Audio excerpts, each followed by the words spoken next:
আমি আজও নীরবে বসে চোখে জল ফেলি। আমাকে তুমি বুঝতে পারোনি, হয়তো বোঝার চেষ্টা করনি বলেই আমাকে তুমি বুঝতে পারোনি। আমার কলিজার প্রতিটা পৃষ্ঠায় এক একটা মহাকাব্য রচনা করে চলেছি, একটা বারের জন্য তুমি পড়ে দেখোনি। তবে আমাকে দেওয়া ভালোবাসা কি আমার প্রতি তোমার করুণা ছিল? আমি তো তোমাকে মন থেকে ভালোবেসেছিলাম, আজও তোমাকে সত্যিকারের ভালোবাসি। আমার ভালোবাসা তো কোনো খাত নেই। তোমাকে সত্যিকারের অর্থে আমার ভালোবাসার রাজ্যের রানী করেছিলাম।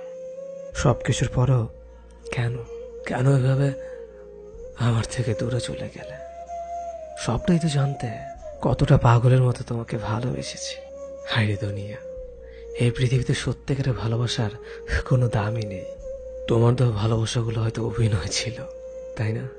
কি দোষ করেছিলাম বলো তো? তোমাকে ভালোবাসাটা কি আমার দোষ ছিল? কিন্তু আমি তো তোমাকে জোর করিনি, আমি একাই তোমাকে ভালোবেসে যাচ্ছিলাম। এটাই তো ভালো ছিল। কেন 2 দিনের জন্য এসে আবার চলে গেলে?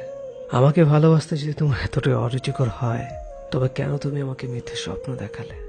তোমার মনে আমি নেই, সেখানে অন্য কেউ। এটা আমাকে বলে দিতে পারতে। আমি তো দিব্যি ভালোই ছিলাম। আমি আমার একা জীবন আর নীরব ভালোবাসাকে নিয়ে, যে ভালোবাসা আমি তোমাকে কখনোই কাছে পেতাম না, নিজেকে আড়াল করে তোমাকে রোজ দেখতাম।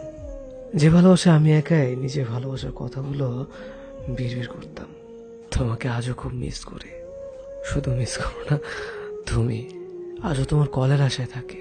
কিন্তু তুমি তুমি তো ব্যস্ত থাকো অন্য কাউকে নিয়ে।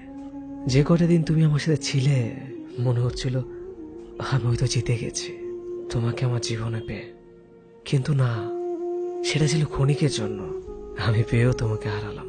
এর থেকে তোমাকে না পেতাম, তাহলে হয়তো এতটা কষ্ট বুকে কখনোই হতো না। এভাবে একা কাঁদতে হতো না আমাকে।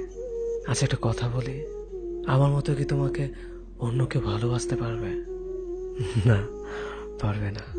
তুমি আমার ভালোবাসাটাকে এতটাই ছোট করে দেখেছ যে কখনো আমার ভালোবাসাকে বুঝতেই পারোনি।